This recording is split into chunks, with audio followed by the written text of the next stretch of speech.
the general consensus is that you can actually make money buying and selling cars.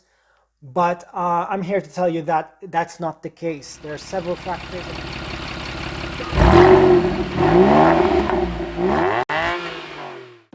Welcome back to CarsAddiction.com. If you're new to the channel, I'm Ryan and we share car-related content every Wednesday and Sunday. Wednesday is a short snippet of any car encounter I come across, and Sunday is a full-fledged video on a project build I'm doing, one of my cars, any travel occurrence. You get the idea. This week it's all about investing on cars. Is it a good idea? Is it bad? Do you really actually make money out of them? We'll go through all the factors that you should consider when coming to invest in a car. But before going through them, let's get the definition of investing clear. Investing is the act of allocating resources, in the case money, to purchase a car with an expectation of generating an income or profit. For the simplicity's sake of this video, we're not going to go through making an income. This will be renting your car out or having it as a taxi, or even sort of renting it for photo shoots or movies. We're not going to be going through that because that is another income you can generate with your car. We're going to go through buying and selling. Now, the general consensus is that you can actually make money buying and selling cars. But I'm here to tell you that that's not the case. There are several factors, and if you cater for all of them, you quickly sort of realize that car investing is sort of a myth. And only sort of if you're lucky, you'll actually make money, which is very rarely the case. Now, what we mean by profit is the cost of the car, the cost of fixing the car, any insurance, anything that you put out, and when you sell the car, the difference is the profit. And this is what we determine as an investment or not. Now that we got that out of the way, there are several factors which determine if a car is an investment or not. The process can be complex because we have issues as appreciation, depreciation. As you all know it, the car, as soon as it drives off the dealer lot, it depreciates in value.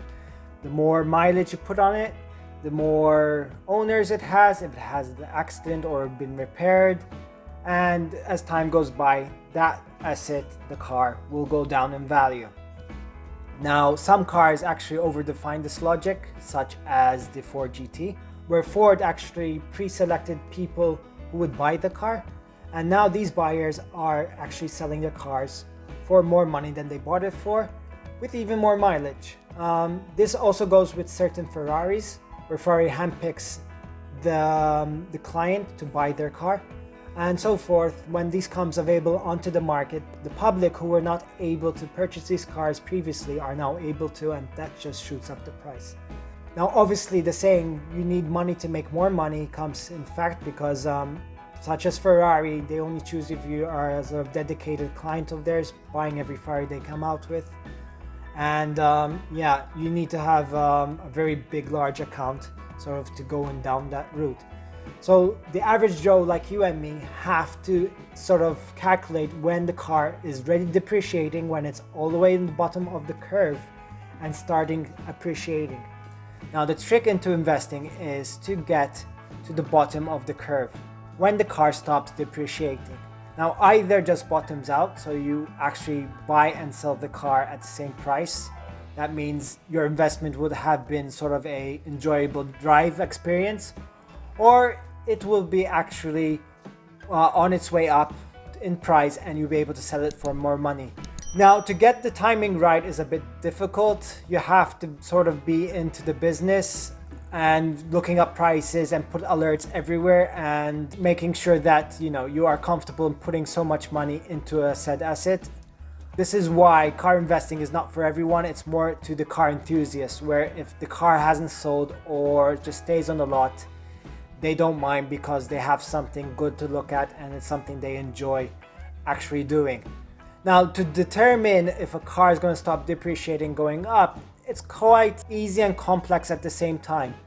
Easy because the US has a 25-year-old rule where if the car is 25 years old or older, it can be imported and not be checked for emissions. So logically speaking, any Japanese car that hasn't been available in the US and now it's 25 years old, will go up in price just because there's a thirst for JDM cars in the US, and supply and demand obviously will put up the price. Another issue would be if you have a nice example of a car which usually gets trashed, and finding a very nice example is very rare, so that will make that specific car go up, such as BMW M3s at the moment are a hot item, the E46 especially, and finding a low mileage example is very hard. So if you had managed to hold on to that low mileage that you purchased 5 years ago, you would actually make some money, because now they're going up, because even trash examples have bottomed out and are selling for good money.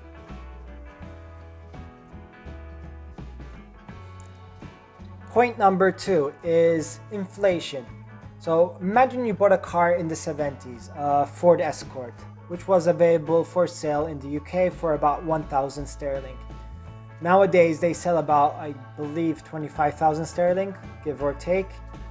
And you would imagine that, oh, okay, if I put 1,000 back then, I would have made 24,000 sterling today.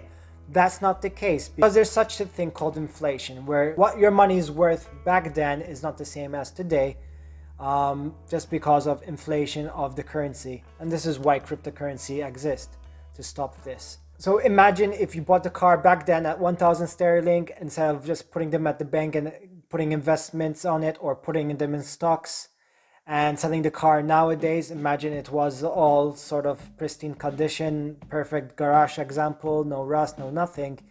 You would actually have made no money selling it at 25 sterling, because more or less that's what your money would have been worth if you had kept it somewhere else, maybe more. Now, we're assuming that your car, if you left it in the garage for all those years, is in top condition and nothing has gone wrong with it within those 50 years. Obviously, it would have needed tires, would have needed a storage environment, so you need the garage fees, cover and whatnot. You had needed to have protected against rats or something going in and eating the electronics. A lot of factors are involved in keeping a car for 50 years. So, as you can see, if you keep an old car for a number of years, you're not going to get your money back, because there's a lot of things to make sure the car is kept in a good condition. So this misconception of, keeping a car for a long period of time and making money does not exist, and mostly it's due to inflation of the currency. Factor number 3 is maintenance. As you all know, cars are sort of mechanical mechanisms, and things go wrong with them. It could be a timing belt, it could be a fuel pump, water pump, you name it, things go wrong. Tires need changing, suspension gets blown out, you need to change that.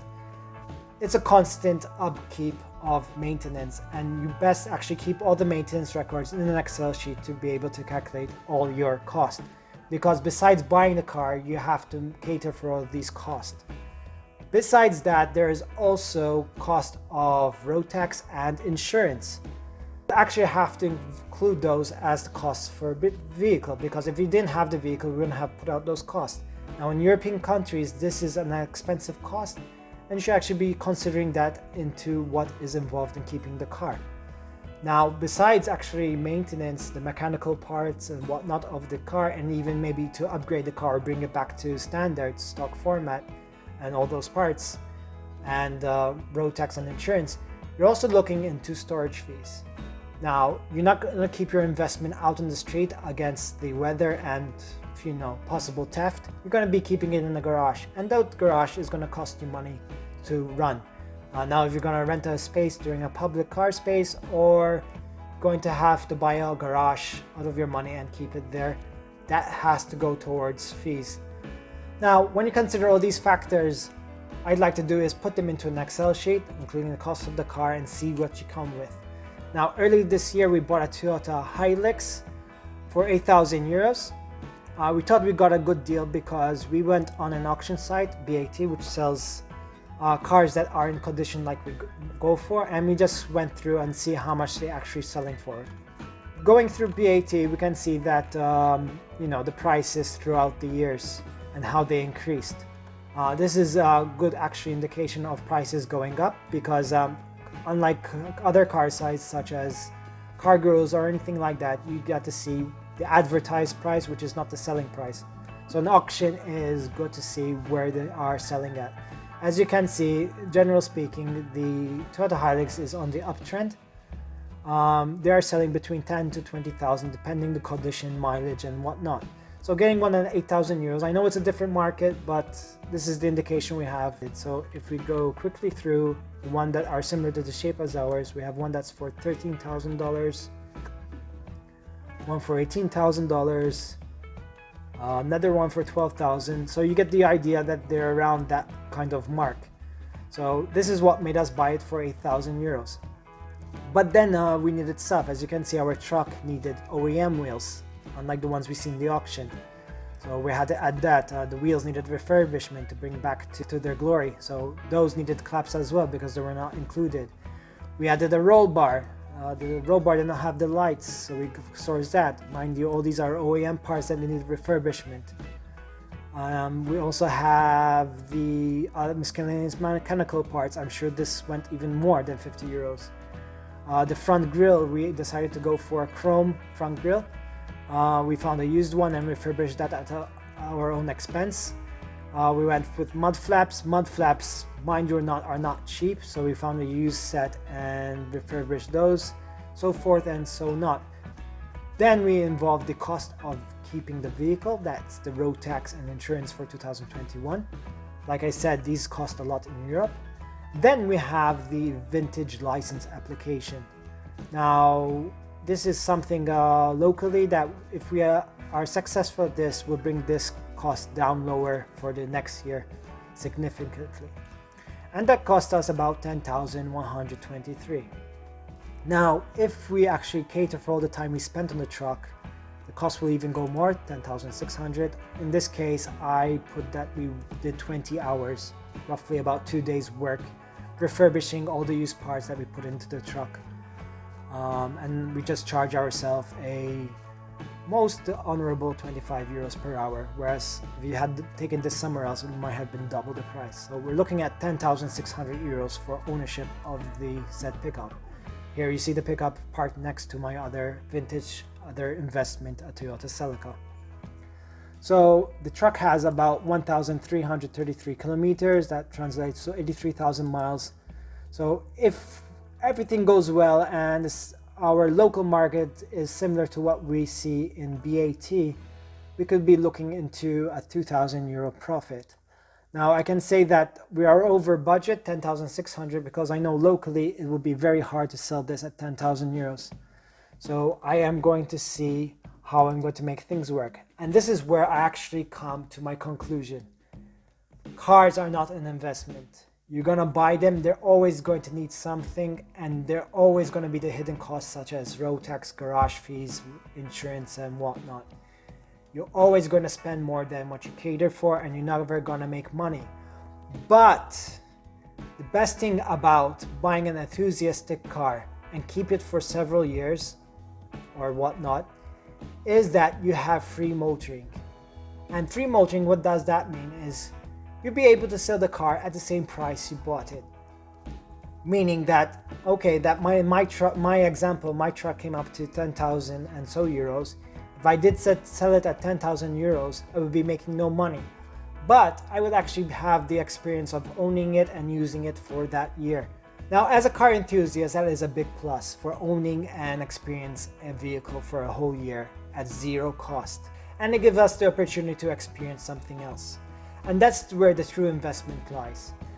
You won't be making money. You'll be making money in the rare case, if in case you find something that a seller needs to sell quickly off, and that leaves you in a good position to make a quick buck. But most cases, you'll be actually selling the car at the same price and enjoying that 2 years of, or 1 year, whatnot, as with free motoring.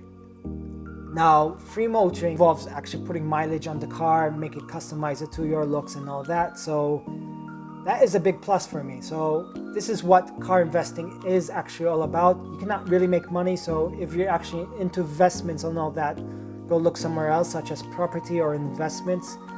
Like Manny Koshbin says, just in a recent video, do not buy cars, buy property. This is a gorgeous car. Beautiful. That's it, guys. If you want to save money and invest, this is the way to do it. I'm just kidding. No. Buy real estate. I hope this video was useful, and I hope you're subscribed to the channel. Thank you for watching. Take care.